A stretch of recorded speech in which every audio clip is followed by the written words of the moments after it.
Have you ever felt powerless as a man? Lord knows there's been many instances in my life where I felt powerless. Like when my first son was being born and the doctors rushed in because they were losing his heartbeat and they couldn't get him out. All at the same time watching my wife scream in excruciating pain that I couldn't take away. And even though that moment in time was hard, I at least got to be there and see my son be born. But what if you never got a shot to even get to the delivery room? What if you got your girlfriend pregnant and even though it was a surprise, you were excited about being a father, but she decided that she didn't want the child, and no matter how much you pleaded with her, no matter how much you told her that you would take the baby if she didn't want it, she decided to get rid of the baby without ever considering you. She and society at large rendered you powerless. What do you do as a man in that scenario? That's what we're going to find out today. What's going on, fellas? Welcome to Alpha Dad Consulting. I am your host, G. Vidal, and on this show, we focus on empowering the everyday family man to become an effective family leader. We do this by sharing tactics, strategies, resources, and conversations with incredible men that are playing this family leadership game at a high level. On this episode, I had the honor and privilege of interviewing another fellow Apogee brother, Sean Corcoran. Sean has an incredible story, from falling into a deep depression that resulted in him going down a 7-year path of self-destruction. He ended up homeless and addicted to one of the hardest drugs out there to break free from. After his incredible recovery from that world, he went back to law school and had a successful career as a divorce and custody attorney, only to find that his success as a lawyer was causing him to be absent as a husband and father to his 5 kids. So in 2021, he closed up shop and stopped taking clients in order to be more present at home. He now has a growing podcast called The Father's Calling, where he's interviewing men with incredible stories who are living out their God-given purpose. Sean truly is an amazing man who wants to use his story and experiences to help other family men avoid the pitfalls he fell into so that they can be the best version of themselves for their family. Please enjoy our conversation as we explore his story and extract the lessons from Sean's life that can help us become better leaders for our own family. Let's go. I can see the enemy approaching the battleground. Hear the drums pound like a thunder sound loud. I gather up my crowd to prepare them for what's coming. We've been summoned. All right, Mr. Sean Corcoran. How are you, my brother? I'm good, G. How are you today? I'm doing well, man. Excited to have you on. For those of you listening, Sean and I met through the Apogee Strong program through Matt Boudreau and Tim Kennedy, and we've been kind of interacting because Sean just started his podcast a little while ago, The Father's Calling, who I just had the privilege and the honor of being on that show just recently, which was amazing. So of course I had to bring Sean on and bring him on and actually share his story with you guys. And I think you guys are going to really love this episode because Sean has just an incredible story that I was just talking to him right before we got started, and I told him, like, I feel like you've lived multiple lives, man, because you have a lot of things that you've gone through. And I believe that his story and a lot of the lessons that he's learned along the way are really going to help you guys with dealing with trials and tribulations that you may be going through right now as a result of whether it's vices, whether it's just you feeling like you can't carry on, man. And Sean's defeated a lot of that stuff. And you guys will see what I'm talking about here in a sec. But yeah, man, thank you so much for coming on. And let's go ahead and start there, man. I want to start with the family life. What was the family life for you growing up as a kid, and then getting into, becoming 18, 19, getting into adulthood? How did that go for you? Well, I'm excited to be here too, and I appreciate this opportunity. So I would say that my family life growing up was a normal, I would say average family life. In the context of people whose parents stayed together. My dad worked, my mom stayed at home, and and we did feel a lot of love in our house. There was me, and I have a younger brother and a younger sister. And, I can tell you that and I think about this stuff a lot more now in the context of my own life and what I'm trying to do as a father and as a man. And so looking back, my dad worked very hard. He was the first person in his family to graduate from college. He grew up in a blue collar family, and he wanted to kind of break through that. So he was a very hard worker, and he had goals, and he achieved those goals. And he was very disciplined in his methodology in achieving those goals. And so what I mean by that is he worked a lot. He was an accountant and for some chemical plants, and he would get up very early and he would go to work. And if we had events, if we had extracurricular activities, especially athletics, he was always the coach. He was always present for those. But outside of that, he was working. And so like Saturday mornings, he would get up and he would go into the office to make up for whatever time that he lost, coaching us. So very present in the sense of being a coach, which is what he knew as a young man, and as a man, he knew sports. And so that was something he enjoyed, and that was something that he was able to kind of help us to grow in. So we played everything. It wasn't like it is now where kids play baseball 11 months out of the year. We played baseball, we played football, we played soccer, we played basketball. I did taekwondo. I learned piano. And so a very well-rounded childhood. We also moved a lot for his job. So I was born in Tallahassee, Florida. When I was 6, we moved to St. Louis, Missouri. When I was 8, we moved to Mobile, Alabama. When I was 10, we moved to Rochester, New York, where both of my parents are from. And then when I was 12, we moved to Lake Charles, Louisiana, where I still live. And that impacted me a lot, I think. And I know a lot more about this now, and I see it now in having no permanency. So, always feeling like I'm probably going to pick up and go somewhere. So never really being motivated to unpack boxes, for example. Or by the time we made it to Lake Charles, not really being motivated to make friends, because I expected that we would be here for 1.5 to 2 years. And so did my parents. And so I really had no desire to once again make a whole new set of friends and then pick up and leave them all. When those moves happened, was it because of your dad's job, like him being an accountant? Was that what caused a lot of the moves that were very frequent, or was it just kind of a thing that you guys just did? No, it was definitely with his job. We moved. He started out with Winchester. And then I think Winchester Rifles got bought out by Olin Chemicals, and he just kind of worked his way through the company and into management. And so he had a group. It was actually a small group of people in management that as they took promotions and moved to other regions, the whole group, kind of stayed together. So there were some families who lived in the same neighborhoods as us in Mobile, in Rochester, in Lake Charles, but all their kids were much younger than me. Mm. And so from a developmental standpoint or from a friend standpoint, there was just none of those connections.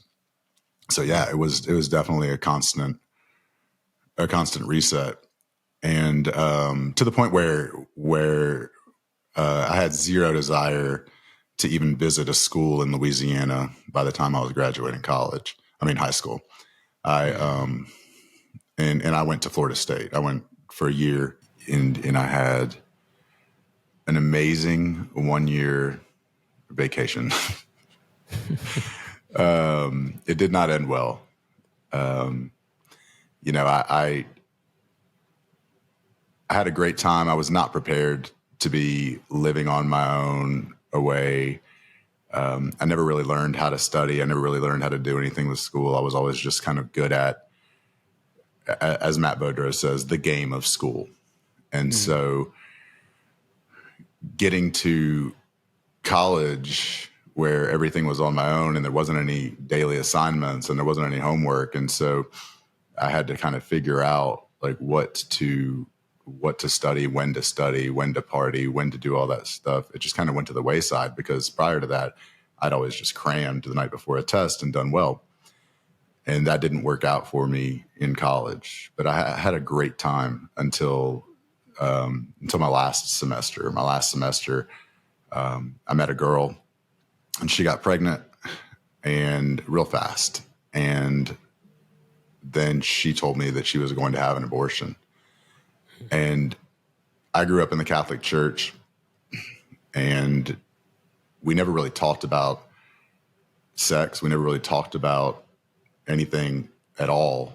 However, it was clear that abortion was something that was not aligned with my values, much more than surface values. It was something that was really deep-seated belief against abortion, as abortion is murder. And so that affected me to the point where I spent the rest of the last semester or the second semester of my freshman year sitting in my dorm room, not leaving. I had my roommate just was kind enough to bring me food. Nobody really knew what was going on, but obviously he knew that I needed to eat. And so then I failed out of school. And I didn't really tell anybody what was going on. I went off. I had an internship in New York that summer. And while I was there, my dad got my grades. Fortunately, I was 2,000 miles away from him. So I didn't have to suffer the consequences in person. But I obviously did not go back to, actually, I was told by Florida State University that I was not invited to come back. No. So then I moved back to Lake Charles and I enrolled here at McNeese State University. And I did okay for a little bit, but there was still something going on inside. I still was just kind of searching to figure out what was going on. I never really dealt with the impact of the abortion on my life. And I didn't realize for many years, how large of an impact it had had. And so I just kind of went through the motions and I did okay for a semester. And then I started partying a lot more. I started doing drugs and I got really heavily involved in drugs, mostly cocaine, ecstasy. I was taking 6 to 7 ecstasy pills every Thursday, every Friday, every Saturday night. I was working at a restaurant for lunch. I was working at a restaurant for dinner. I was working in a bar after that. And then I was working in another bar late night.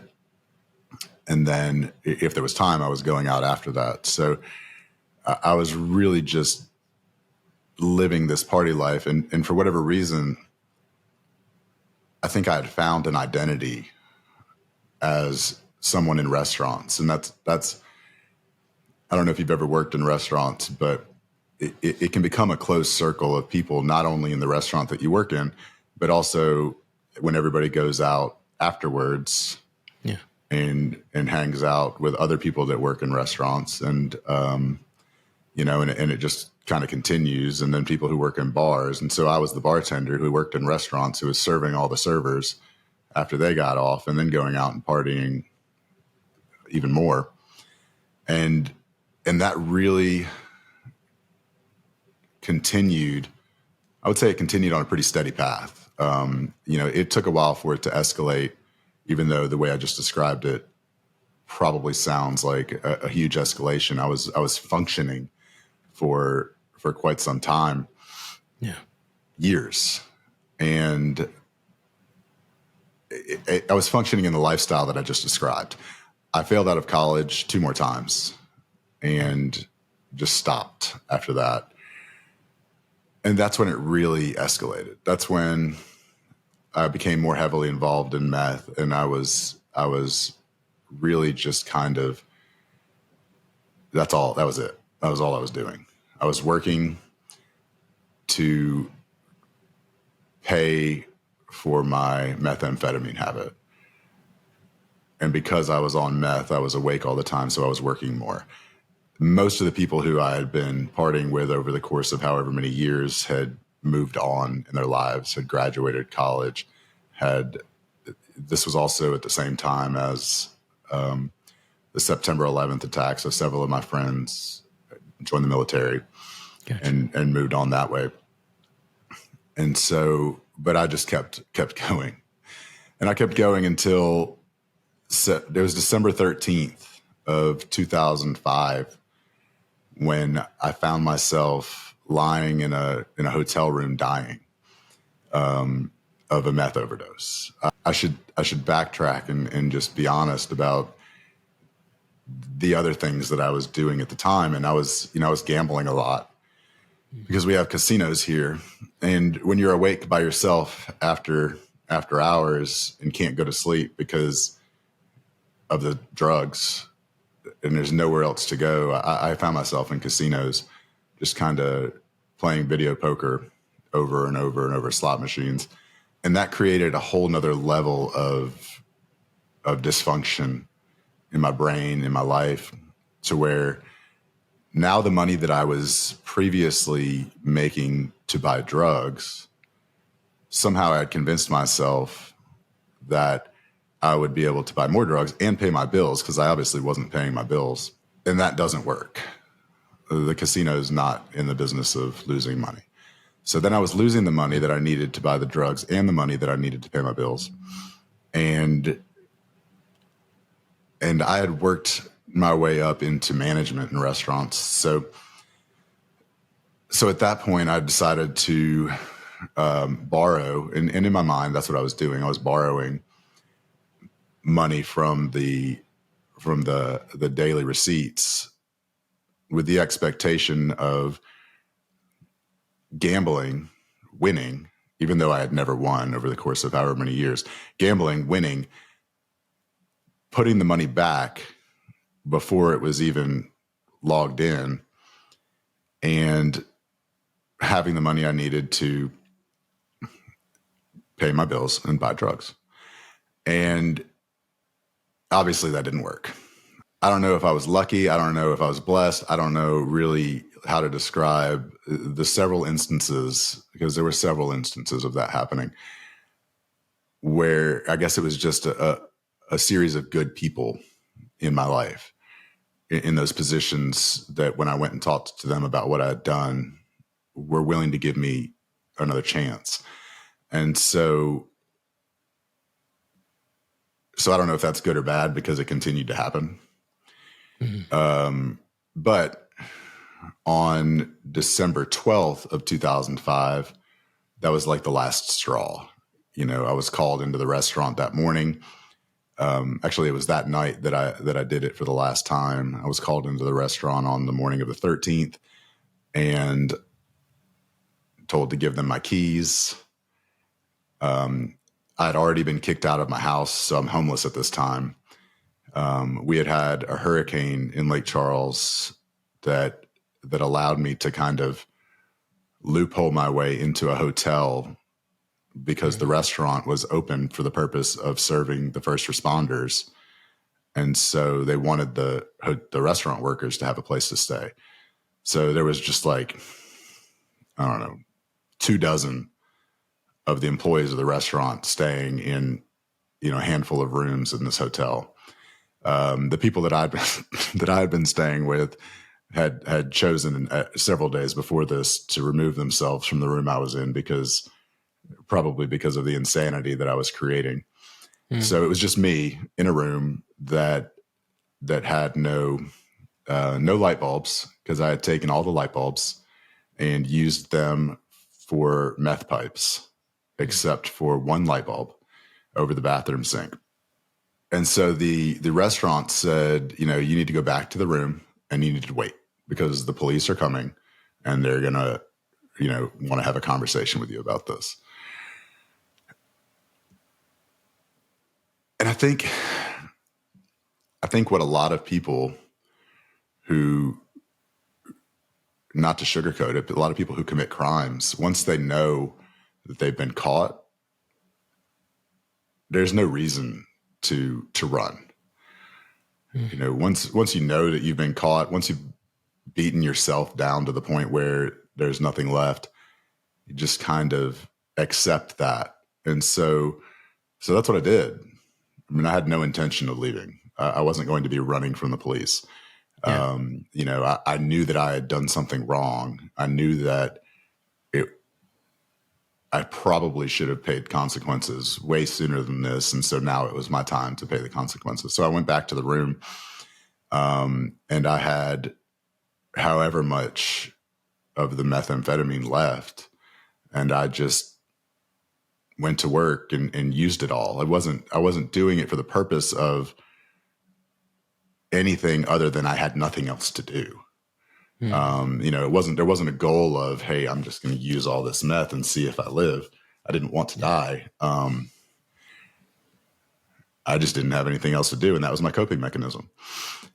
And so I did that. And this wasn't the first time that I experienced this, but it was a more profound experience where I kind of was paralyzed.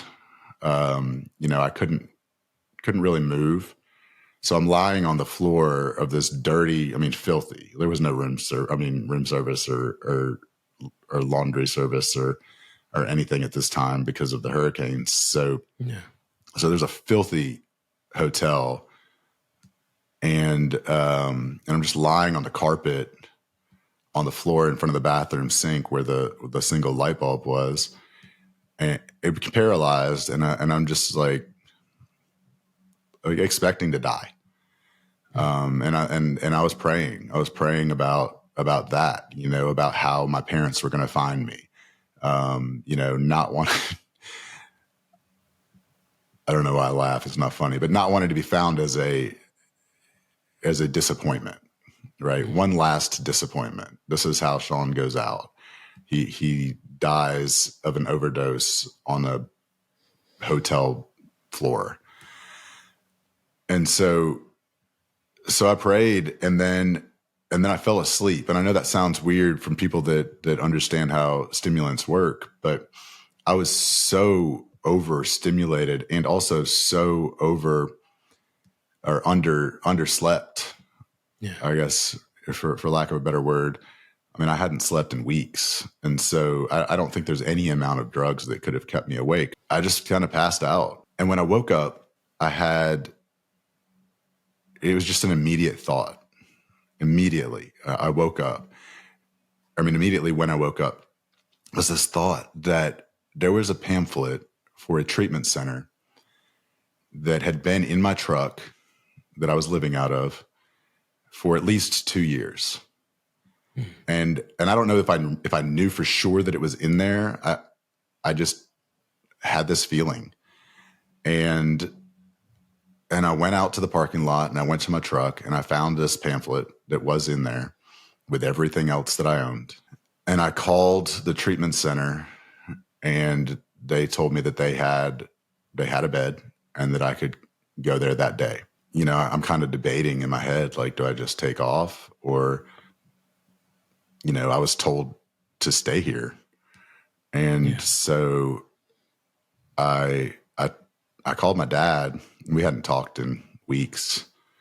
And I just kind of told him what happened. I told him, you know, the thought that I was having about the treatment center, and just asked what he thought I should do. And he told me that his advice was to just call the regional manager of the restaurant, tell him this is where I'm going, this is what I'm going to do. I'll settle up with you when I get back. And I did that, and I left. So this truck, this little S10, Chevy S10 that I had, that I've been living out of at a time when I wasn't taking care of myself, much less any of my things, hadn't had an oil change in years. It was really beat up. I shouldn't have made it out of the parking lot. And I drove it, I think it's like 4 hours to the treatment center. Wow. through a forest where the entire time I'm just praying. The entire time, please don't break down. Please don't break down. Please don't break down. Because it should have broken down, and I would have been broken down in the middle of a forest. And then it gets to the hills, and I'm like, no way this truck's making it up hills. And it made it. It didn't sound good, but it made it up the hills and down the hills, and then it actually, my truck made it into the parking lot of the treatment center, and it died. Wow. And so then I had to push it into a parking spot. And I was beyond taking signs. I can look at that now and say, man, this is clearly what was supposed to happen. But at that point, I was just glad that I was someplace I was supposed to be and not stuck in a forest. And so I went in and I said, hey, I need to call my dad and tell him that I made it. And the lady said, oh, well, your dad's already called and they already got all the information and they're going to be here this weekend. And, I didn't tell the part about the reason I got kicked out of the house was because while my parents were evacuated from the hurricane, I had signed up for a credit card in my dad's name with his social security number and gotten that in the mail and taken it and gotten cash out of it to gamble with. So it'd been weeks. I'd say probably been about 3 weeks since we'd spoken, since he put a bag on the door and said, come get your stuff and don't come back. And that wasn't the first time that I had violated my family's trust while I was living this lifestyle.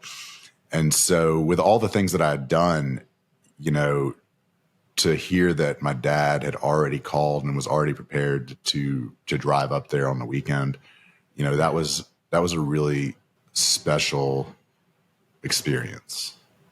And something that not only is it something that I'll never forget, but something that I need to make sure that I remember as I'm raising my own children and they make whatever mistakes they make. And so really that was just a huge blessing from God. And my family was there every weekend. I was there for 45 days. They were there every weekend. And it was a 30-day program, but every 2 weeks, the people that had been there, however many people, 3-4 people that had been there the longest, got to have a family weekend with like immersive, bringing the family into the discussions about recovery. And so I was not leaving that place until my family and I got to have those conversations around healing. And it didn't really work that way. I was still really messed up in the head. I'm sure I made that an incredibly uncomfortable family weekend for my entire family. Lots of blaming, lots of victim, all the things that addicts do during their addiction and in the early stages of recovery. And so, but I experienced that and then we left. And I got a second chance. I was able to move home with my family. I was able to start, and it was a long process, but to start building their trust. Before you carry on, I want to kind of touch on a few things because, first off, man, like, thank you for sharing that because that's freaking powerful. It's a powerful testimony of coming back from something like that.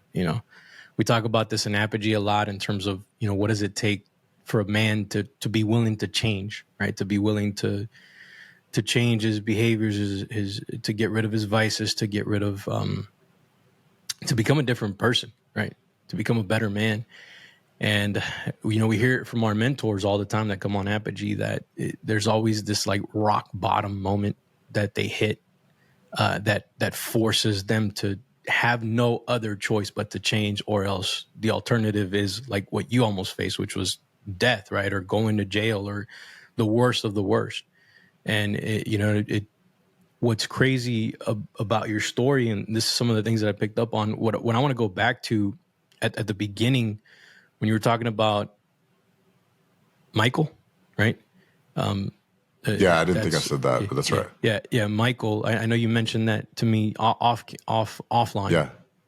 That Michael was going to be the name, or is the name of your son, the one that you would have been able to have had this girl not decided to have an abortion. I want to go back to that, just touch on that briefly in terms of, did you have a conversation with her in terms of So like, many. hey, a lot, okay, yeah. Wait, In I'm terms sorry. of I like, shouldn't have cut you off. You mean no, you're good. after You're we good. found out she was pregnant?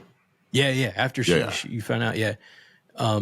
And how was that, man? Because this was what late '90s, early 2000s, or This would have been 1997, January 1997.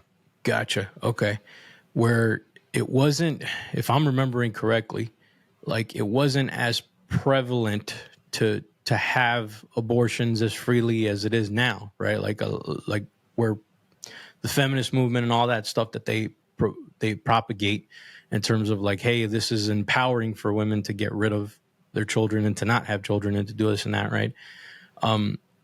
At that time, how did you even think that was going to be a thought in her head when you guys found out that you guys were pregnant? No, God, no. She came into my room and she said, "Hey, I need to tell you that I'm pregnant." And like, my heart sank because I'm thinking, okay, how is this going to change my life? What am I, like, crisis mode? Like, what do I need to do? Everything's going to be okay. I don't know how, but everything's going to be okay. And I don't remember what I said to that effect, but I said something to that effect, and she kind of stopped me and said, "Well, I'm not having it." And that's kind of where it landed, that she was having an abortion, and I didn't really understand that. So there was a lot of questions and why can't we just do this? And it went beyond just me. My dad came to Florida. Her mom came from Texas, and and we all met. And my dad was very clear that he and my mom would adopt the child. It wasn't, if that would resolve the situation, I guess. It pretty much throwing out any possible solution to avoid the abortion. And and I say this not to vilify the girl, because I don't have any negative feelings towards her.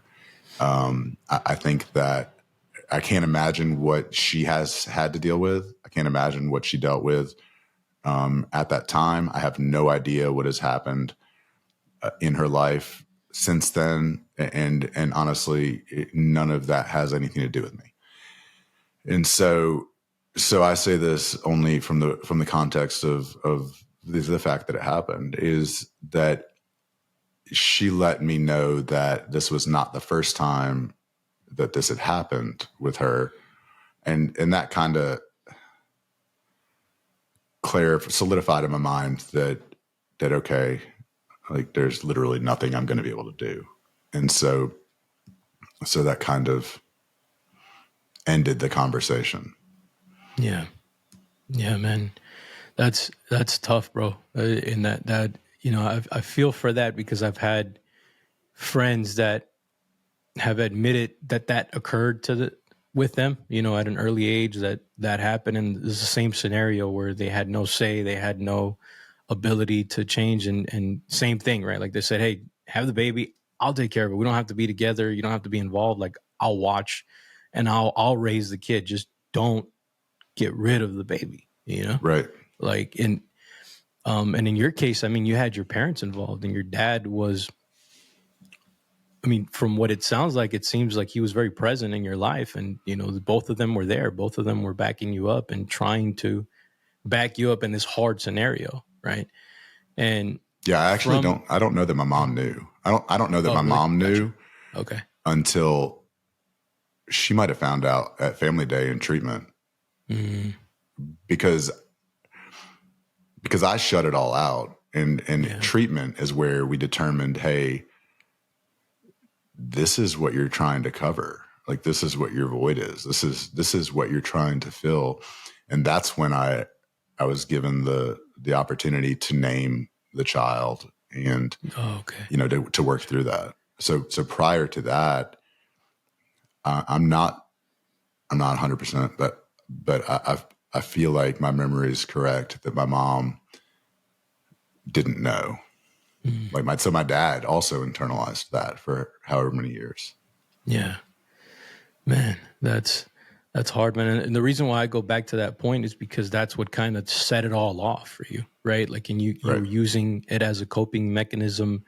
And what it makes me think of is, right now we're trying to, in Apogee and what we're doing, even with, the Father's Calling with Alpha Dad Consulting, we're trying to make an impact in our own family, in our own lives, in our own marriages, right? And do right by our children, set a good example and whatnot, right? Similar to what your dad was doing for you and being a coach and being present and, and it's a scary thought, man, to think that even if you do all of the things right, and you become the man that you should be, to know that when your child goes into adulthood, if they make a mistake or if they do something, make a decision, which we all have made bad decisions in our lives, we all do, we're all flawed humans, that it could set them on a path similar to the journey that you've had, right? And sometimes I think about that with my kids and I'm like, man, like, it's almost like you can't certify, like, or you can't make for certain that they're not going to have that. And I'm wondering if, looking back now, do you see something that could have caused you to change the trajectory of the path that you were going down? Is there some conversation that you could have had with your dad, or was it a proximity thing, right? Like we see all these kids now and the normal projection is the normal trajectory is for us to go to college, right? Like go to high school, go to college, go out and with everything going on in schools right now and what they're actually teaching, even in college, right? And we're paying for that crap, the stuff that they're indoctrinating our kids and even our young adults with nowadays is not really serving them. And, you grow up in a household where you have faith and all these stable pillars and a good environment around you. And then you go and you remove yourself from that environment. Do you think that played into the effect of why you maybe coped with it that way and didn't listen to the people that were trying to help you? You know what I mean? You just got so absorbed by that environment, like with the restaurant folks and all that. And I've seen that as well. Like, I know what you're talking about in terms of, even though I haven't been in the restaurant field myself, I saw that with my wife. My wife was in the restaurant and they had a very kind of clique type of thing going on with the restaurant people, and they all had their own vices and all that, and influence and that kind of thing as well. So I know what you're talking about with regards to that. I'm sorry, it's kind of a long-winded question, but I'm just kind of spitballing my thoughts out here because that's what it makes me think of as you're telling your story. So I think that there's two things there. I think first that I, like I said earlier, with moving all the time, I never really formulated an identity. And so when I realized I wasn't going to be moving, trying to formulate that identity and figure out where I fit in, and for whatever reason, I was friends with the people I started doing drugs with before I started doing drugs. But then it became an even tighter circle of friends because it was a secret, right? We weren't putting it out there that of the 20 of us who worked in this restaurant or the 50 of us in our fraternity, that there were 8 of us who were doing this. It was just us 8 always hanging out. Yeah. And I felt like I belonged somewhere permanent. So I think that's part of it, and I haven't quite been able to really flesh that out 100% yet. It's something that I'm working on now. The other thing is, I don't know if there's anything my parents could have done differently. I can only talk to what I'm doing differently, knowing what the experiences that I've had. And so what I do differently is that I have these conversations. When I go and speak at events about abortion, I bring my children, and they may be the only children there because abortion's a tough topic. And, and people may think, well, why would you bring your kids to come talk about how your first baby was murdered and to talk about these things? And I would say, well, why not? Like, at what point should we begin having those conversations with our kids? So I have conversations. I mean, my kids know that, I mean, obviously I'm putting this out here, you're putting this out there for the world. So this isn't the first time I talk about this often. My kids are aware of the issues that I've been through, and I'm very open about these things with my children, these topics, because we never had any conversations. Like, we never talked about sex. We never talked about drugs. We never talked about anything beyond surface level. And so that's the difference in how I'm trying to approach this stuff, and I think that everybody has their strengths and weaknesses. I've tried coaching my kids' sports teams, and while I enjoy being around my kids, I mean, I'm not a coach. I don't get the same fulfillment out of that my dad got. And so I'm able to approach parenting my own kids a little bit differently, but I'm I encourage them to ask questions, and I'm very open, and my wife is too, which makes it much easier.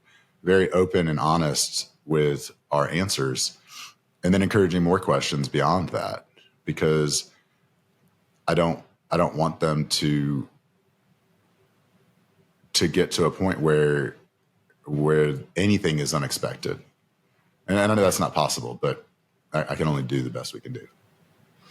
No, I like what you said there in terms of being honest with your children, about your background, about the flaws, man, about letting them know, hey, we're human.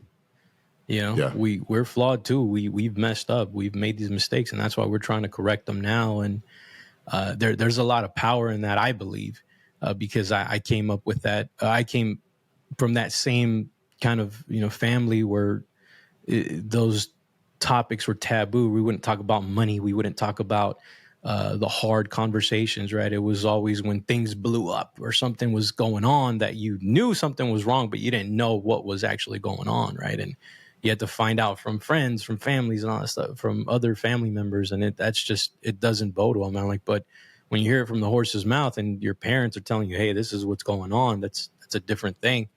My mentor used to say that moment in time when you want to talk to your kids about hard topics is when they ask, the first time that they ask you, right? If they ask you about a hard topic or something that you're like, oh crap, what was this 5-year-old asking me about, where babies come from or whatever it is. And he's like, that's the moment you should answer the question, of course, given the context of the age appropriate, right? But you should answer the question because that's the moment of influence that you have, he told me. And because if you don't answer that question and you ignore it and you say, hey, not right now, you're too young or whatever, right?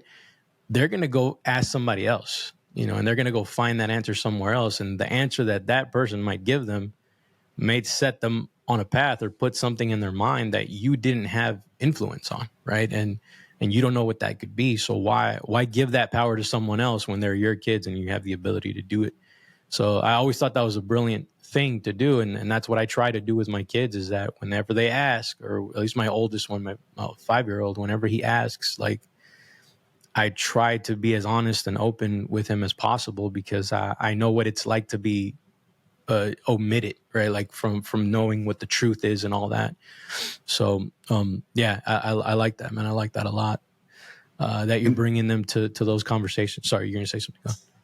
Yeah, well, I mean, just on that same note of what you're talking about is the external influences. You know, I think that I control the external influences a lot more than my parents did. And I think part of that is that I just have a much higher awareness of the external influences than my parents did. And we have an obligation today to have a higher awareness because there's so many different things out there.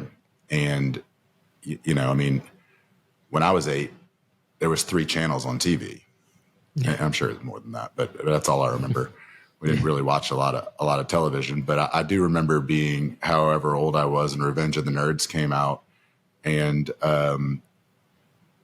they had all the topless shots of the women, and that was something. It was almost like, because it is just taboo enough, that I remember watching it with my dad, my uncle, and my cousins. And it was almost like they wanted us to be able to watch that, right?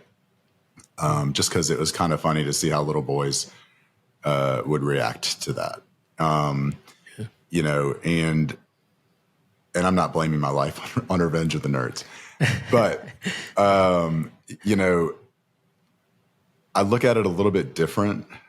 You know, and no judgment on anyone else for how they parent. I think parenting is hard enough without thinking that my decisions don't have anything to do with anyone else's parenting. Yeah. You know, and so I think that's an important thing to say. But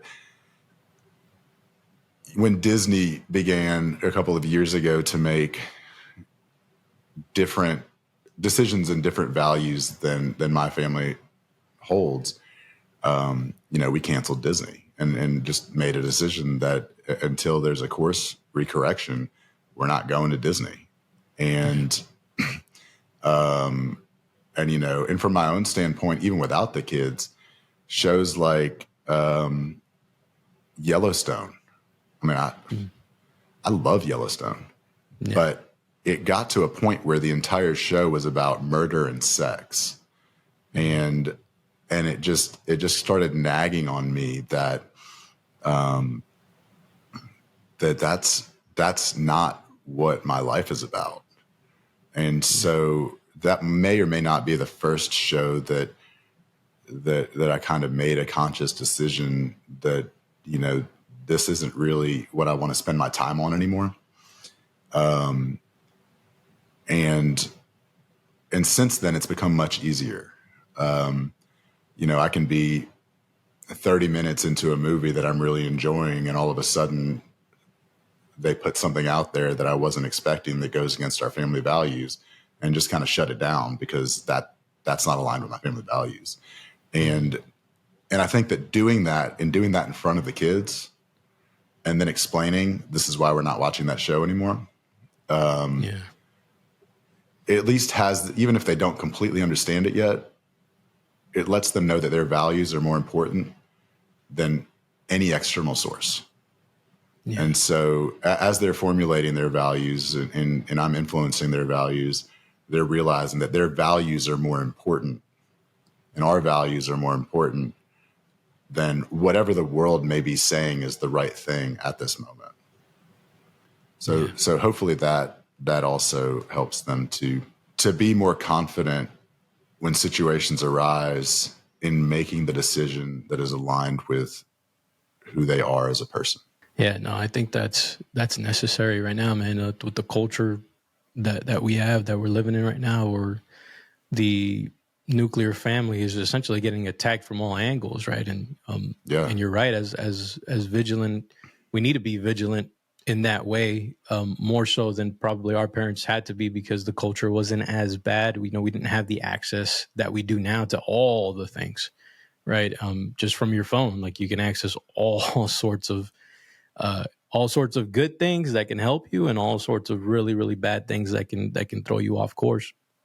Right. So we do have to be extra vigilant. We do have to be more aware of the influence that we allow around our children, especially in shows and things like that, that, will sometimes just put on and, just because it's easy, right? And I've been guilty of that, where you just put on a show and but then you don't realize, well, what is the show actually teaching your kids? What are they? What sort of ideas? What sort of lessons? What sort of things are they putting in their little minds, man? When they're so impressionable at that age, right? When they're young. With that, man, what I want to do is I want to get into your family. So you're doing the treatment. You go back home. You get accepted back to your house. You and your family are working things out. So when does you forming your family come into play along that timeline? Yeah, so that would have been at the beginning of 2006, and then I kind of floundered a little bit, just kind of figuring out what I was going to do. I actually, one of the things they tell you in recovery is to remove yourself from people, places, and things that you had in your life. And so my thought was, I'm going to start training and I'm going to go into the military, just for the purpose of exiting and getting away, starting a whole new life. Yeah. So I started doing that, and and I had some humbling experiences. I was responsible for buying my own workout supplements, so I had to have a job and paying my gym membership. That was really that was my only responsibility. But it's really all I could have handled when I first got out of treatment, because the drugs really, really messed up my head. And it took years to kind of get that back. And so I worked as a bag boy in a grocery store. And this is at a time when everyone that I went to high school with had been working in a career for several years, and I'm bagging groceries. And we live in a small town, so it's not like a big city where I'm bagging groceries and never see anybody. It's like I'm at the grocery store where bagging groceries, where everyone, and I graduated at the top of my class. Yeah. And everyone's like coming in wondering what the hell I'm doing. And of course, none of these people knew that the journey I'd been on, being on drugs, being homeless, and all that stuff. All they knew was that they'd been working in a career for several years, and now I'm bagging groceries. So that didn't really last very long. And then I started working for a restaurant where somebody that I used to work for, who is a close friend, had begun managing, and the owner of that restaurant and I became very close. He ended up being my best man. Well, one night I was still planning on going to the military. One night we're sitting at the bar in the restaurant after work, and he said, "Man, don't go to the military. Why don't you just stay here and work for me for the rest of your life?" And two things happened. One was I realized that I didn't have to go to the military. That I could change people, places, and things without leaving and going and do something that I probably didn't really want to do. And two, I realized that the idea for me of waiting tables for the rest of my life sounded absolutely horrible. That is not something that I wanted to do. So disconnecting myself from the military, but realizing that what I was doing was not a permanent solution, kind of led me really quickly to reevaluate. I went back to college. I was able to convince them to let me back in. So I went back to college, and it took me another 2 years to graduate. I did really well, and I ended up getting into law school. I got into several law schools, and I probably had the lowest GPA, because you can only bring a 1.3, which is what I had when I went back to college, up so far. He could basically bring it up just enough to be able to get a diploma. And so I probably had the lowest GPA ever accepted into these law schools. But the reason that I believe I got accepted, notwithstanding that the reason is obviously because that's where God led me. The reason that I believe that I got accepted is because when you had to write personal statements, I mean, I agonized and I prayed and I finally just sat down and I said, here is all the bad things that I've done and all the good things that I've done since then and the lessons that I've learned. And I think if I hadn't done that, my credentials would not have gotten me in. And so I got in and then I graduated law school, and it was my last semester that I ran into Michelle, who is my wife. I'd actually worked with her in a restaurant one summer when she was in from school 7 years prior to that. Over the course of that 7 years, I asked her out at least a dozen times. Wow. And she always said yes and then canceled on me for 7 years. By the grace of God, because I was a mess and that never would have worked if we had gone out while I was doing drugs, because that's not who she is. Yeah. And so 2010, we went on a date. It was like next week, 2010. So right at 13 years ago. And we went on a date and we've been dating ever since. So when I graduated law school, I came back here to Lake Charles. I went to work for a law firm, a small law firm. I worked there for a couple of years, realized that I didn't want to be making money for other people, and opened my own law firm. I was also a prosecutor for about 7 or 8 months, because as a prosecutor with the DA's office, I was able to have a side practice. I expected that would last for at least a year, but my side practice just blew up. And so then I was working part-time at the DA's office, and finally there was no way I could do that. So I just went all in on myself, and that went really well. And I had a very successful career, considering how short of a career it was. I started my own practice in January of 2015, maybe 2014, 2015. And then I stopped practicing in 2021. Okay. Because it didn't take long for me to realize how much I hated it. I was a divorce and custody lawyer, and I think that's exactly where God wanted me. I stayed in it longer than I needed to because I believed that God put me there for a reason. I finally came to the conclusion that whatever that reason was had been fulfilled, because it was just not something that I had any interest in doing. Yeah. And it was taking me away from my family. So we had our first child in 2014, our second child in 2016. They're young enough that by the time they watch this, they'll understand why I'm not positive about that. But I think that's right. And I was just working all the time. And Michelle has her own dental practice. So I'm working all the time to build a practice. She's working all the time to build a practice. And we're just paying people to take care of our kids. Oh, man. Yeah. And so that really weighed on me, because that's not who I wanted to be. And I always felt guilty. Like, I mean, I just kind of was guilty 100% of the time, because I had obligations I had to do for my clients. I had obligations I had to do for the law firm. And I don't care what anybody says about your kids aren't going to remember the first couple of years. I disagree. Yeah.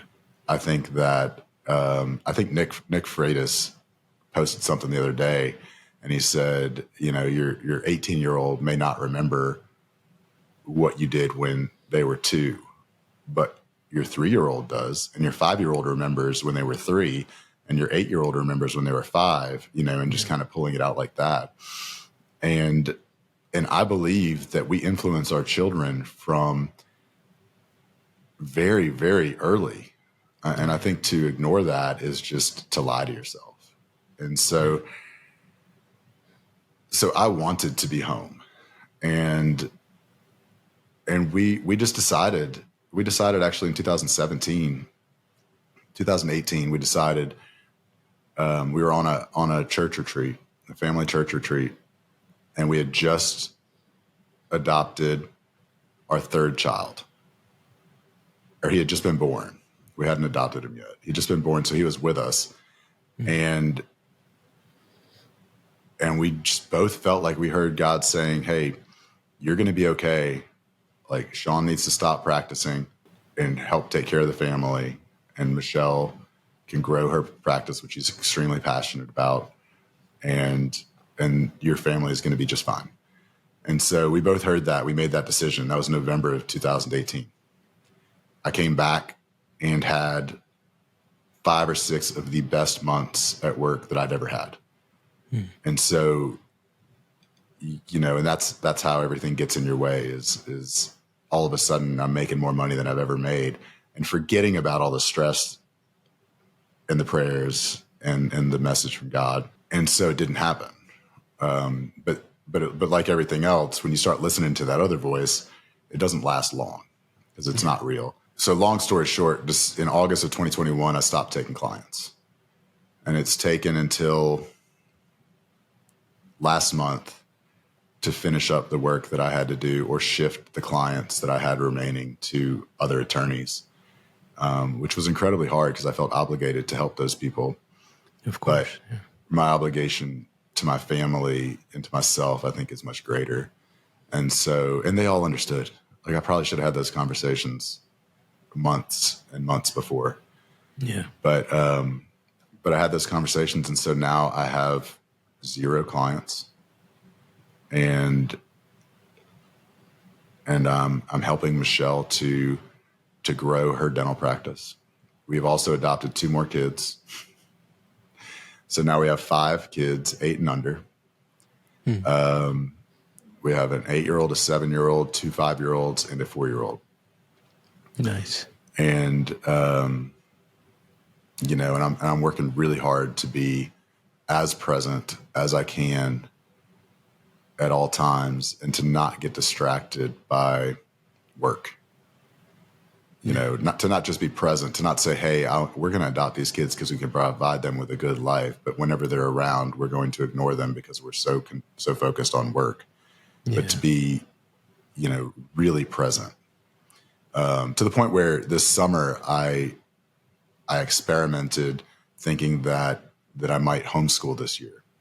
So this summer we went to Colorado, and I stayed in Colorado with the 5 kids while Michelle commuted every weekend, worked here in Louisiana, and then commuted back on the weekends, and thinking that it would be a good experience to see if I could be a stay-at-home dad, and then if everything worked, to homeschool this year. Just to kind of remove even some more of those external influences that are kind of creeping up as my kids get older. For sure. And I learned a lot. I learned a lot about my kids. I learned a lot about myself. And I learned a lot about what it is that God wants me to do. I think God wants me to be a present father. I do not think God wants me to be a stay-at-home dad. I can say with 100% certainty that God does not want me to homeschool my children. It was really, really hard. I have a lot of amazing feelings towards anyone who homeschools their kids. I think that it is underrated how difficult that is to not only be a stay-at-home parent with a bunch of kids, but also to homeschool them. I think God bless those people. Like they have a gift that I do not have, and so my kids are back in school. They go to an Acton Academy here. Nice. Nice. So it's not traditional school, but and we do have a little bit more influence. Than we, because it's small, than we would if they were at a regular school. But for sure, I want to touch on the family, or sorry, the practice, right? The law practice that you had, because this is something that I run into a lot with some of the guys that I talked to, in terms of, because you were on that side, man, of being pretty much on. I'm assuming you were defending the man, right? Like in these divorce battles, or was it always kind of a mix of both, in terms of divorce court and divorce law and all that, fighting custody battles? Because I've seen some of that, man, and it's a ugly battlefield. Like it's really ugly in terms of how it gets. I've seen instances where, and again, no judgment here, but this is just what I've seen, is like a woman will cheat, right, for a number of years, and file a, what is it called, a restraining order against the man, right, falsely accusing them of like rape or something like that, just so that they could keep custody of the children, right? Go to court, and then if you're like in a no fault state, you can't even bring up the infidelity or anything that would blemish, whoever the person that messed up it, in the relationship, why the divorce is happening in the first place, type of thing, right? And then all of a sudden, you have the dad that just gets stripped of his custody, he gets stripped of, now he's got to pay child support. Now he's got to do, like, it seems like the court system is like stacked up against the dad. At least that's the perception that I've gotten, and a lot of these divorce lawyers that don't have ethics, right? That don't have, like, they're really quick to jump on making money, man, and being in that courtroom for as long as freaking possible, fighting that custody battle and making it even worse. Because in the case that I saw, I think the scumbag lawyer that was on the opposing side was sort of informing her, like, hey, do this, right? Like, say this, and accuse him of rape, falsely accuse these things, and put these allegations out there, because that's what's going to give you more power in the courtroom against the judge and all that. So I'm just wondering, like, what did some of those things, I mean, I'm sure you witnessed a lot of those things. Can you think of a case where you saw something like that, and maybe, or that you took on, where you guys won, on the dad side, and what that was like, and what was your experience like in terms of being in that world? And was that something that, when you saw how bad the court system is, as that kind of would force you to be like, man, I need to get out of here. I can't be in this environment anymore. Sorry, again, long-winded question, but I was just curious. That's a great question. Terms of what, yeah. So I think that my experience, and I've heard stories like what you're describing as well. I do not believe that the judges here we have parishes in Louisiana and not counties, but in Calcasieu Parish, I do not believe the judges here are biased towards the mother.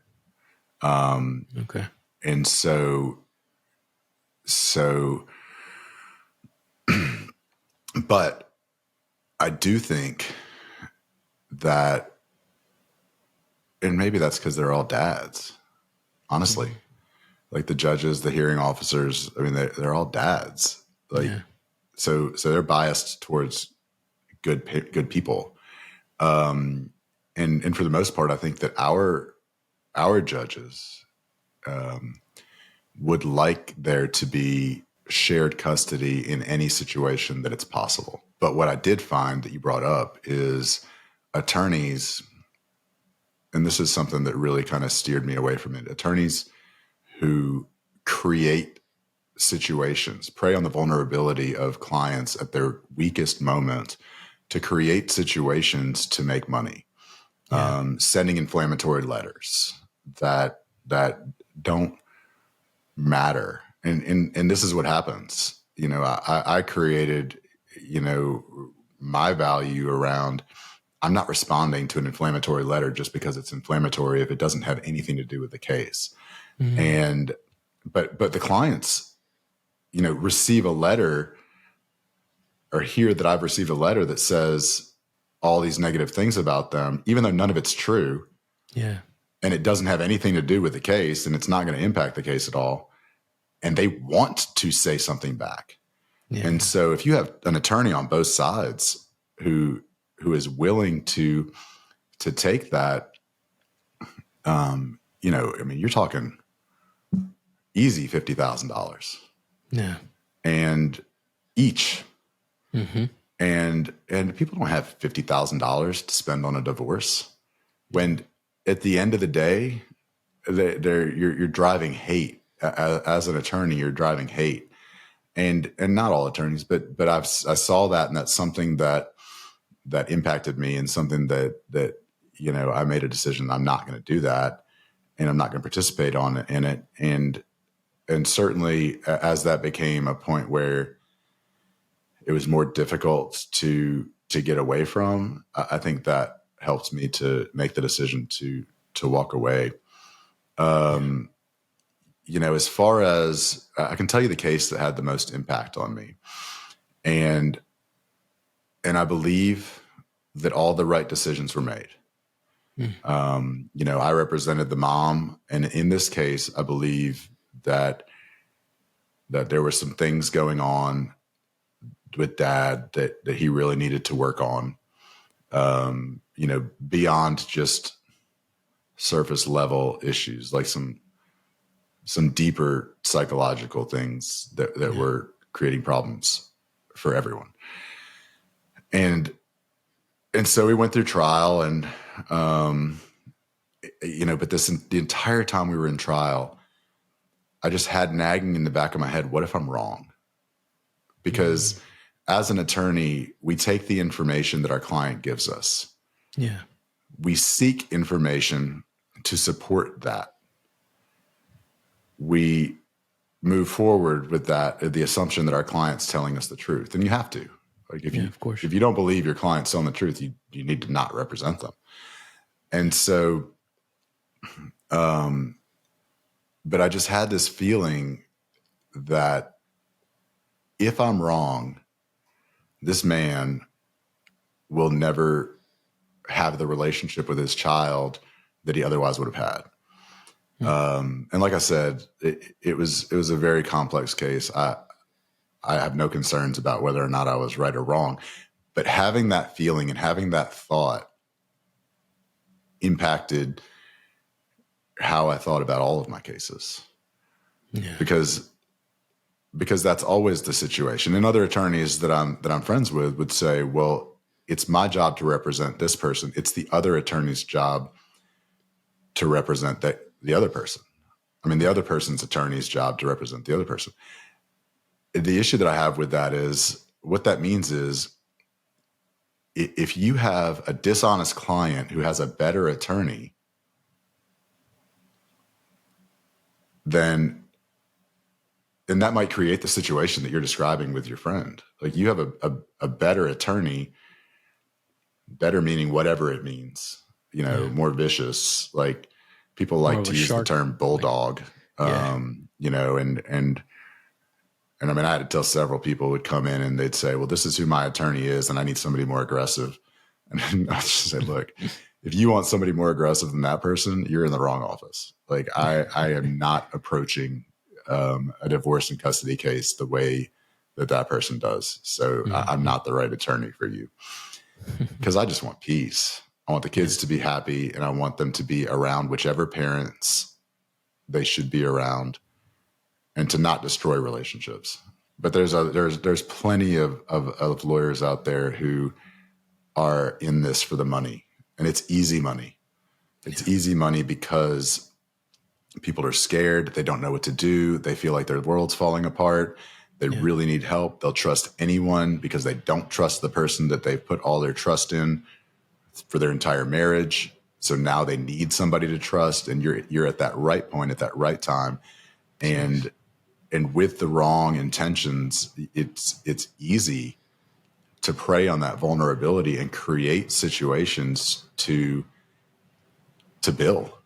Yeah. And then, and these attorneys that I, at least locally, that I know that practice that way, settle at the end because the money's gone. It's like hardcore. All of a sudden, last week we were fighting to the death. today, hey, let's reach a settlement. Yeah. There's no more money. Like, let's reach a settlement and I'm going to move on. Yeah. And I think that creates just as much discord as any other external force in the dissolution of a marriage. Yeah. I like I said, I've not personally experienced any. I take that back. I had a guy who was a great dad. He worked really hard, and because he worked really hard, he wasn't home all the time. But he was working really hard for his family, and he wasn't doing anything he shouldn't be doing. And the mom started dating somebody else and just took off and moved 8 hours away into Texas. Jeez. And we had a judge here who ordered her to bring the child back very regularly. Like, I mean, the kid was missing school, and the judge was like, he's 5. He'll be fine. Like, if he misses a day of school every 2 weeks, he's going to be just fine. And, but once she was in Texas for long enough, she was able to move the jurisdiction to Texas, and the judge there disagreed. And so the kid, and the guy, he just loved his kids, and, that's it. Like, she did this so that he will never see the child again. Jeez, man. And so yeah, I mean, that did happen. Yeah. And that's a really unfortunate. Yeah. The perspective that you gave, man, on praying on those vulnerable moments, that's something that I've witnessed, and it's just, and you're right. I've never heard it articulated the way that you said it, because you're saying it from the perspective of these lawyers, and you're right. They're in a heightened emotional state, feeling as vulnerable as all. They don't trust the ex, right, or the person that they no longer want to be with.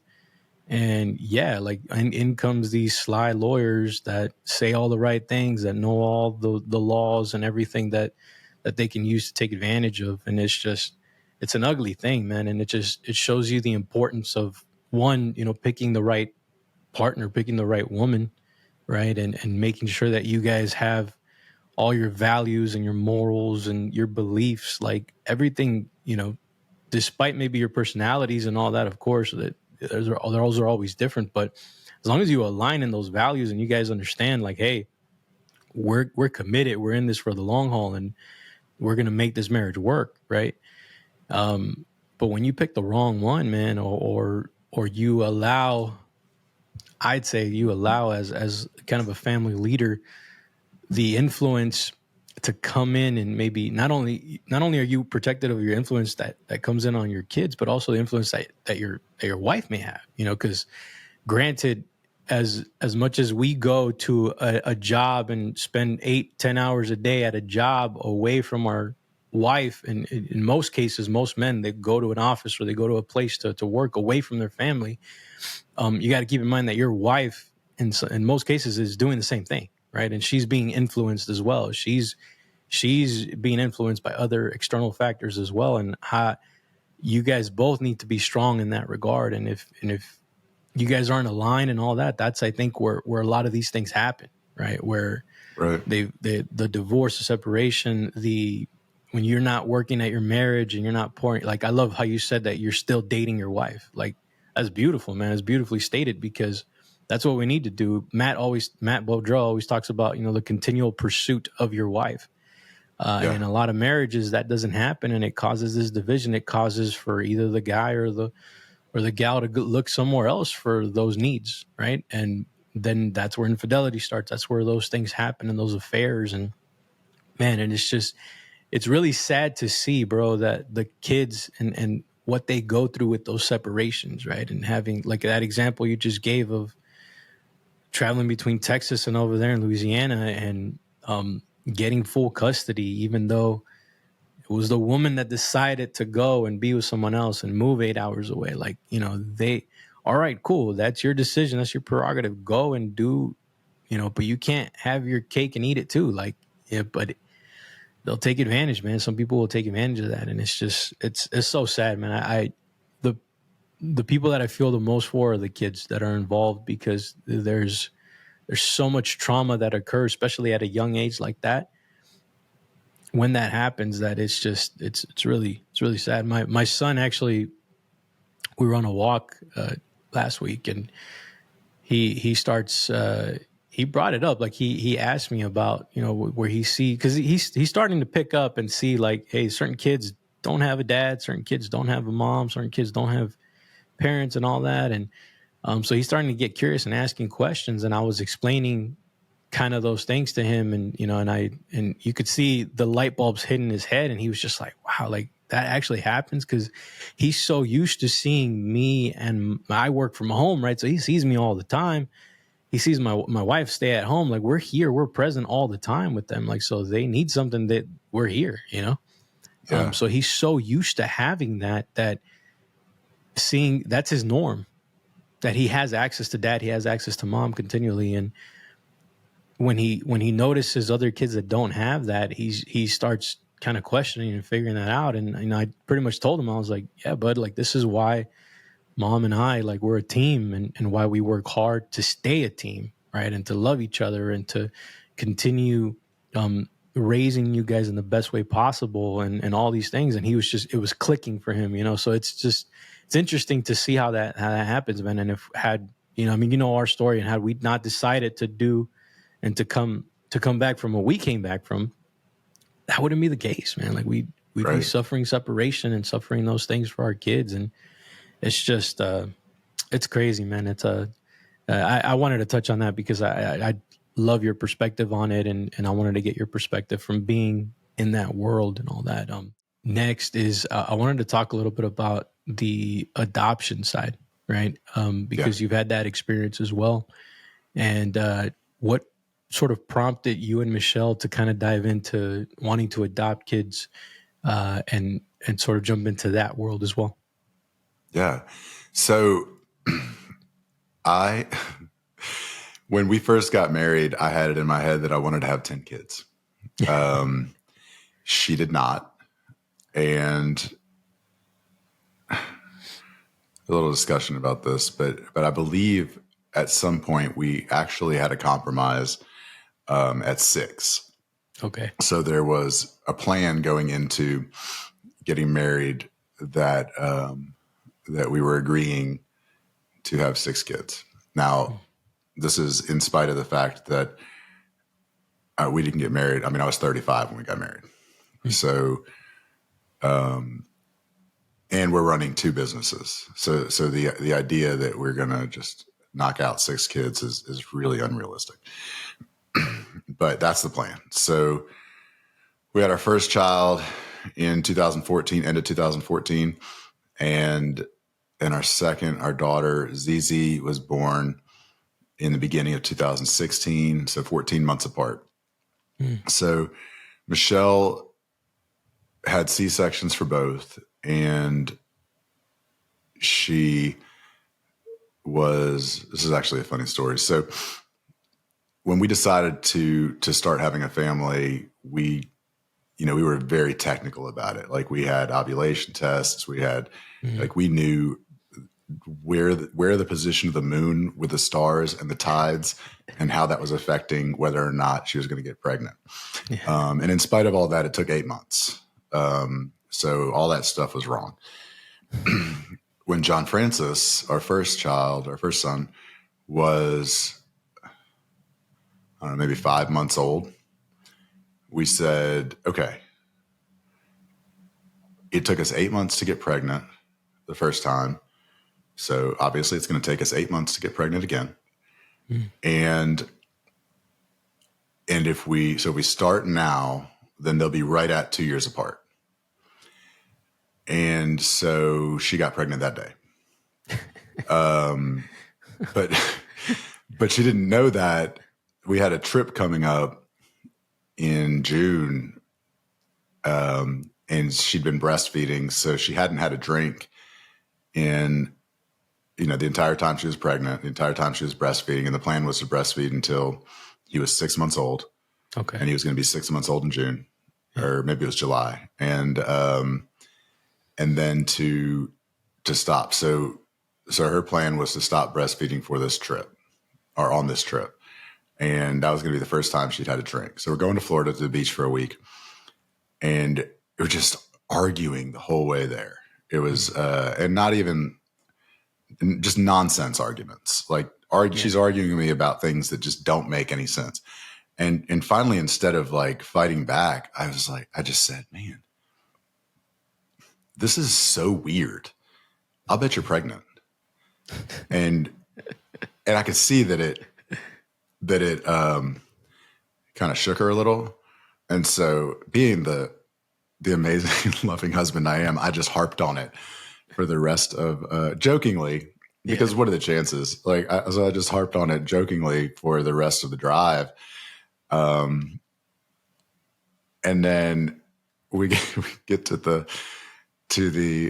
grocery store when we got to Florida, and we were there for 7 days. So she bought herself 7 bottles of wine and pregnancy tests. And I mean, I'm still like making really light of it. I'm in the grocery store and I see her come around the corner with the cart and the pregnancy test. And I just yelled like loud, pregnancy tests, like just to try to embarrass her.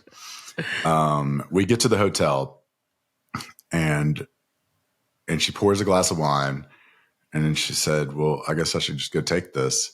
And she came out of the bathroom bawling, just like she just uncontrollable crying. And she was like, I just wanted 1 week.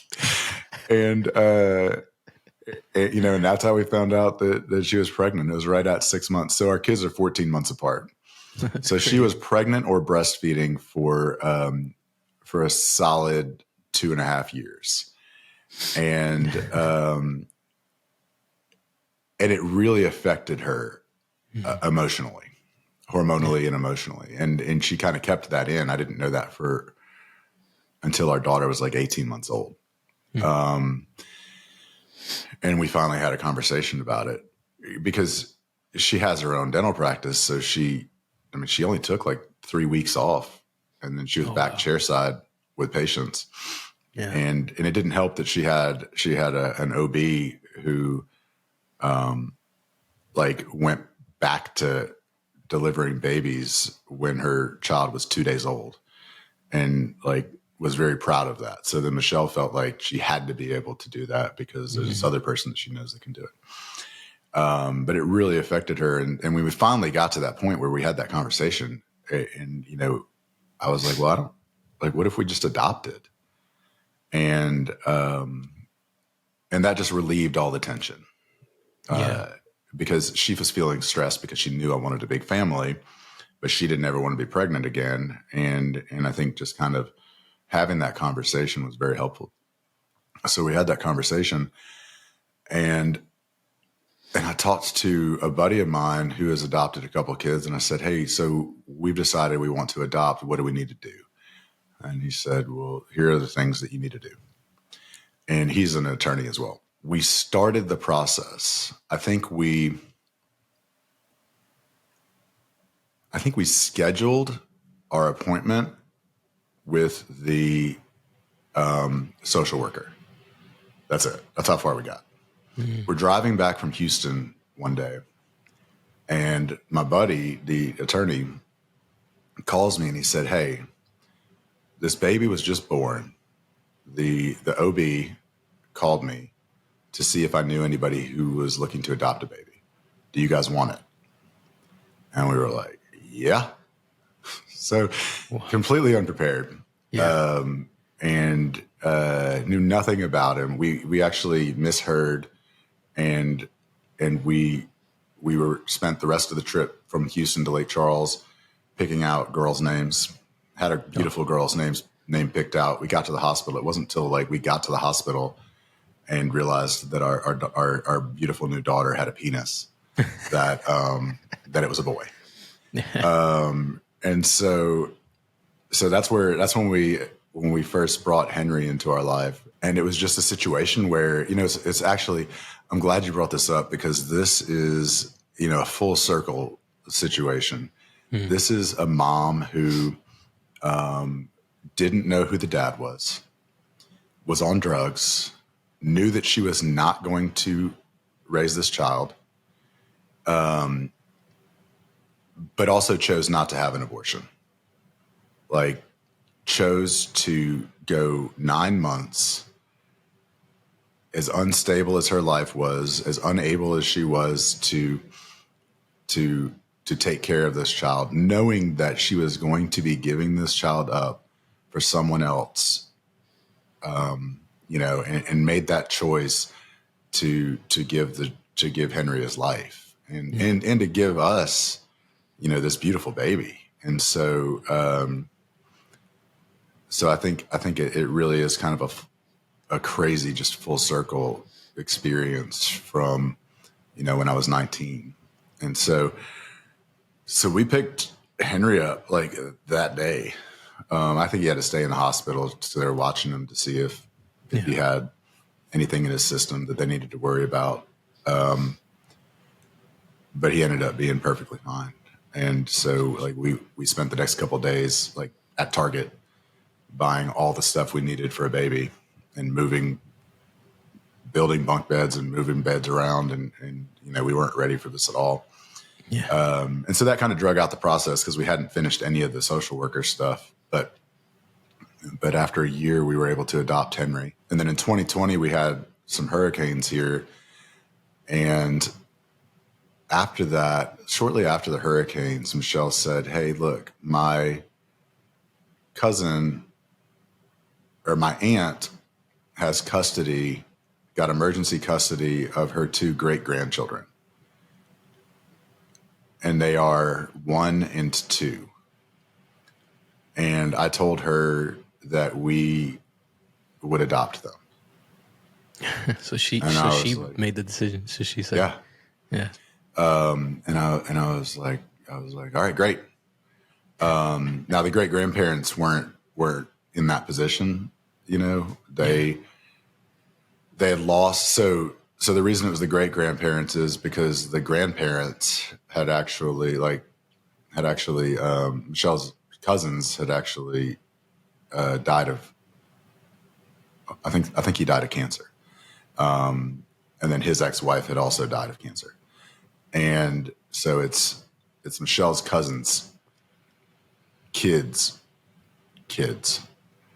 But she was bad off, man. She was on drugs. Dad was in jail for looting houses after the hurricanes. And that was much more difficult because also drugs in their system. But where with Henry, he had no influence from anyone other than us. Yeah. These kids had been taken away from their parents for a reason. Whether the children themselves were actually physically abused, I'm not sure. But I know that the little girl who was it was just before her first birthday when she was taken away, would just be shut in a room so they wouldn't have to listen to her cry. Yeah. The little boy, on the day they took him away, that the great grandparents got him, was like screaming in a high chair in front of, like with food in front of him that looked like it was several days old. And mom and dad were beating the hell out of each other all the time. Yeah. So we're not really exactly sure what happened.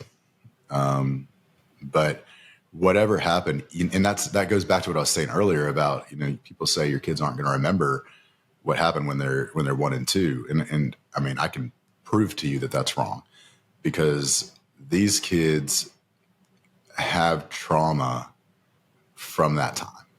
Oh, for sure. We're still, 4 years later or 3 years later, still dealing with like helping them to kind of work through some of that. And they don't know what it was. Yeah. They don't know what happened because they were just babies, but it's clear that they are still working through influences that occurred when they were that young. And so, so that's kind of how we ended up with Elijah and Sophia. We had to sit down and have a conversation with her great grandparents and say, look, I mean, with Michelle's aunt, and say, look, you're 75, your husband needs 2 knee replacements. You're living in a trailer because your house was destroyed in a hurricane with 2 babies and your mother-in-law who's 90 something because her house was destroyed in a hurricane. Like, we can help you. And there was a lot of fear that they had because they'd lost their son and they felt like they were losing their grandchild, even though it was her fault, you know, her decisions that were causing that. They didn't want these children to feel like they'd been abandoned by their family. And so we just made it really clear that, you know, we're not trying to take them from you. Like, you're still their grandparents. And, you know, and they're super active. They have been like, they're going to have them visit with them pretty much every weekend. So, and it's awesome, you know, that the kids get to see their grandparents every weekend. So we finally, once they felt more comfortable that they were going to be able to be very active in the lives of the grandkids, but that they were going to be able to be grandparents and not be parents to these kids. They felt a lot more comfortable. And so we had living with us, we had Elijah and Sophia from about May of 2021. We got legal custody of them in October of 2021, maybe. And then we were able to adopt them in August of this year. Mom and Dad, of course, just like popped up, and like Dad got out of jail and it was like, I want to be super dad. And so it was a little contested, but they didn't contest it to the point where they actually did what was required by the court. So, so now we don't have to worry about them. And look, no ill will against Mom. I don't know Dad, so I don't really have anything to say about him. But you know, Michelle's cousin, if one day she figures out whatever it is she needs to figure out, and I believe in redemption. I mean, if not, like, I have no leg to stand on, right? Yeah. So if she figures out whatever she needs to figure out, and it's possible to reintroduce her in some capacity, I'm not really against that, but she's not there yet. So, and that would have to involve counselors or somebody who can explain how that would impact the kids psychologically. But but that's it. Like 5 is the number. We're not going for 6. I've learned at 5 that 6 is not the number. 6 may have been a goal. It's kind of like Matt Boder says all the time. Perfection is always the goal, even though it's not attainable. I feel like 6 was a good goal, but for our family, it was not attainable. And 5 is the right number, and provides just the right amount of challenges every day for all of us to grow as a family and grow together. Yeah. That's great, man. Yeah. Congrats on the newest adoptions finally going through as well. And man, you guys are awesome that you guys took it upon yourselves to come in and, you know, and take these kids and become their parents, man. Like, so many kids out there that don't have that available to them. They don't have people. They grow up in those scenarios that you described, and then they stay there. You know, they remain in that the rest of their lives. And then, you know, we get kids that grow up and go into society with that trauma and all sorts of after effects that happen from that. It's just doesn't bode well for society as a whole, doesn't bode well for families as a whole. So having people like yourself and Michelle to come in and actually say, like, hey, like, we're gonna take care of these kids and we're gonna step in. So whether it's 5, 6, 3, doesn't matter, man. You guys did it. So that's right. Cool. We're on that. But it's 5. It's 5. It's 5. It's not 6. Yeah. I'm not challenging God, because I know that's what creates new situations, but for sure. I feel very confident right now that God does not have any more kids in store for us. Yeah, man. When they're under 10 like that, it's rough. It's not easy. We're right now with 3, And we're debating. We're like, are we done, or do we really want to go? Because I was like you, man. I was like, yeah, I want to have a freaking soccer team. Like I want. Yeah. Yeah, my mom comes from a family of 9. And so it's like, so we joke with my mom, and I tell her, like, yeah, I want like 10, or I want like 11 kids, or 5 kids, or whatever. And she's like, she says it in Spanish, right? Estás loco. She's like, you're crazy. I'm like, yeah, but I say it jokingly now. But now that we got the third one right now, the infant, the little Yeah. 3-month-old, almost, he's gonna be 4 months. No, it's the second. He's gonna be 4 months in a couple of days, man, which is crazy to That's think awesome. about. Yeah, and he's starting to giggle. He's starting to do all this, love it, but little dude won't take a nap during the day, man. He won't nap, and he's tired. Like, he's there rubbing his eyes, and he's tired. Like, dude, just go to sleep. Every time she puts him down, he wakes up. The other ones are running around. They wake him up too when he finally naps, and it's just it's fun, man. But at the same time, it is challenging. It's not easy, and yeah, we're on that train right now. Or do we want to, or do we not want to, or what's that look like for us? So it's still a conversation that we're having right now. Well, don't rush it. Yeah, I feel like you're a few years younger than me, so I think you'll be all right. Yeah, I'm not trying to, man. We'll see how it goes. All right, brother. Well, I want to hit you with the last question. Yeah. That I always hit all my guests with, and that is, what do you think are the traits that make up, or the few traits, I should say, that make up a good family leader, that make a dad a good family leader? Yeah, that's a great question. I think that intentionality is probably number one. I think consistency is super important. I think discipline is super important. But consistency and discipline without intentionality, while it may get you something, may not get you what it is that you really want. So I think that by being intentional, and intentionality is a little harder than discipline. Discipline says, I'm going to wake up every day at 5 a.m., regardless of whether I feel like it or not. And the first thing I'm going to do is, whatever the first thing you do in the morning is, doesn't really matter. And then doing it, like, that's discipline. Intentionality says, the reason I'm going to wake up at 5 o'clock every morning is because I need to do these 3 things before my kids wake up. And the reason I'm doing these 3 things is to become the man that I want to be the leader of my family, or to knock those things out before the kids are up, so that when the kids wake up, I can be completely present and be the man that I want to be the leader of my family. And I think that in my own journey, I have found that consistency, which I started just with myself, learning how to be consistent, learning how to be disciplined. And now what I see is the need in the house to create consistency and discipline of action with my children, so that they don't have to relearn all that when they're in their 40s. And it's hard.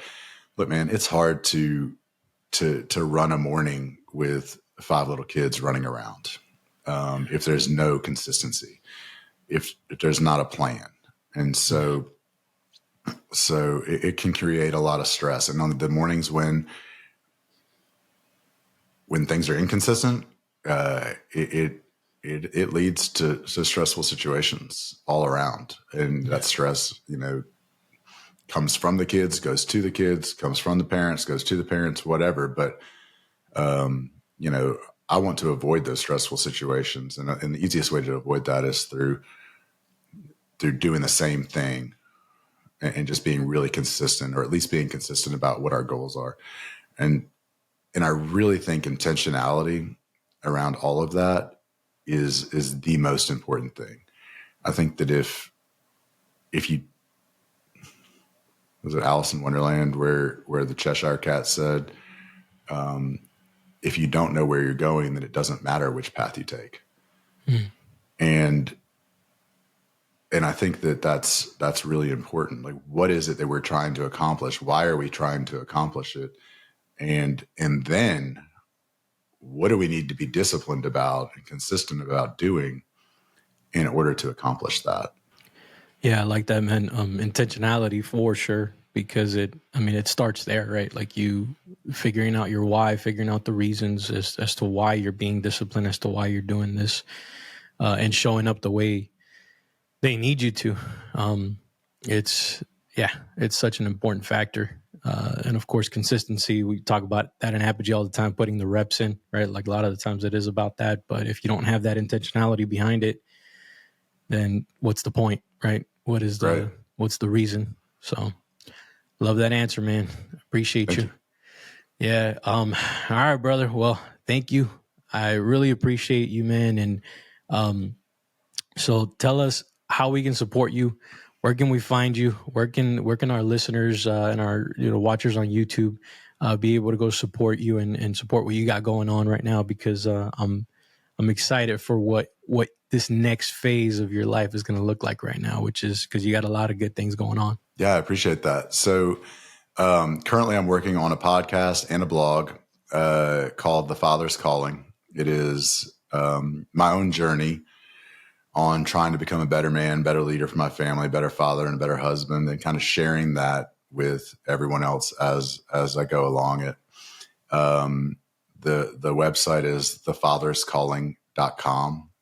And, out of consistency, the YouTube is at The Father's Calling, and Instagram is at The Father's Calling.